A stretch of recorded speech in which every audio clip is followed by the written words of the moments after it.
नमस्कार, मैं नवीन जायसवाल 4PM राजस्थान में आपका स्वागत है। लगता है प्रधानमंत्री नरेंद्र मोदी ने उदयपुर के कन्हैया लाल के परिवार की गुहार सुन ली है।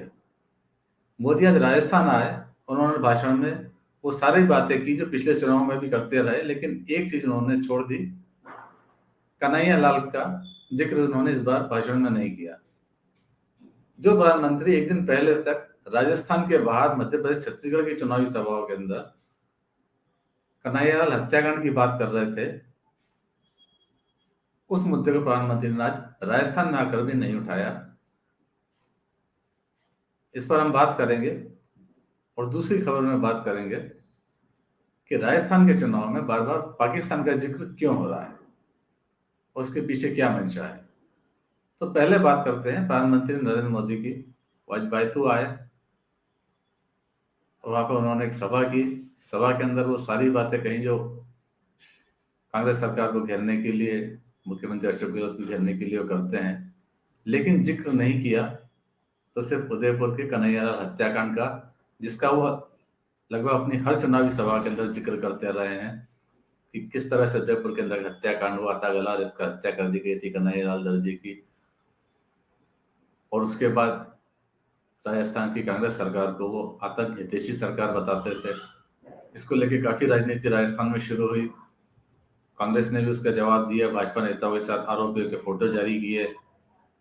ये सारा प्रकरण चल रहा था राजस्थान में, बिल्कुल तूल दिया हुआ था। तब कन्हैयालाल का परिवार एक बार फिर सामने आया और उन्होंने अपील की कि हमें राजनीति नहीं, इंसाफ चाहिए।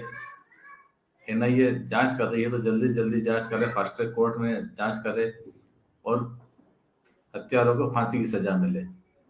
कन्हैयालाल के बेटे ने अपने बाल बढ़ा रखे हैं, चप्पल नहीं पहन रखे, कन्हैयालाल की अस्थियां रखी हुई है।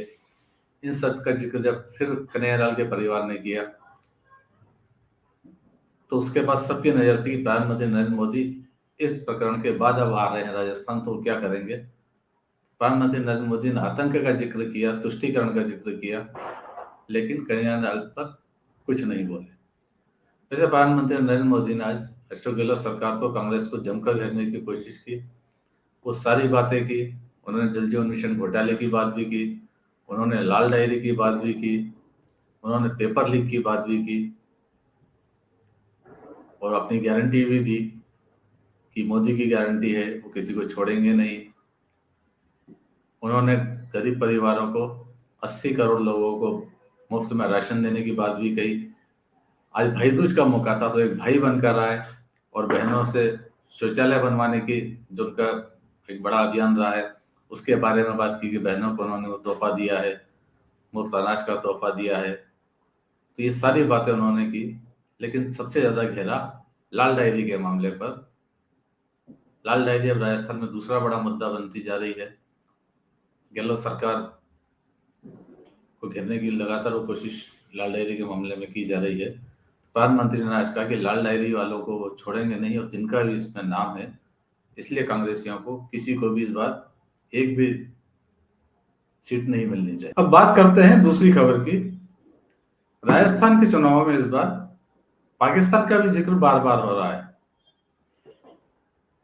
टोंक में भाजपा के चुनाव प्रभारी है रमेश बिधूड़ी, सांसद हैं, और आपको ध्यान होगा संसद के अंदर एक मुस्लिम सांसद को धार्मिक कमेंट करने के बाद वो काफी चर्चा में आए थे और शायद इसी योग्यता के कारण उन्हें टोंक के अंदर भाजपा का चुनाव प्रभारी बनाया गया। टोंक मुस्लिम बहुल सीट है और ये माना जा रहा था कि रमेश बिधूड़ी को प्रभारी इसीलिए बनाया गया है कि टोंक के अंदर ध्रुवीकरण की कोशिश करेंगे। टोंक में सचिन पायलट चुनाव लड़ रहे हैं, तो आज रमेश बिधूड़ी ने भी एक भाषण दिया और उसके अंदर पाकिस्तान का जिक्र किया कि लाहौर वालों की नजर भी टोंक के चुनाव के ऊपर है। क्या कहा रमेश बिधूड़ी ने, आपको वो सुनाते हैं। और इससे पहले तिजारा में सांसद बाबा बालक नाथ ने जो चुनाव लड़ रहे हैं, उन्होंने भी पाकिस्तान का जिक्र किया था और कहा था कि भारत पाकिस्तान का मैच है ये चुनाव। दोनों वीडियो आप सुन लीजिए।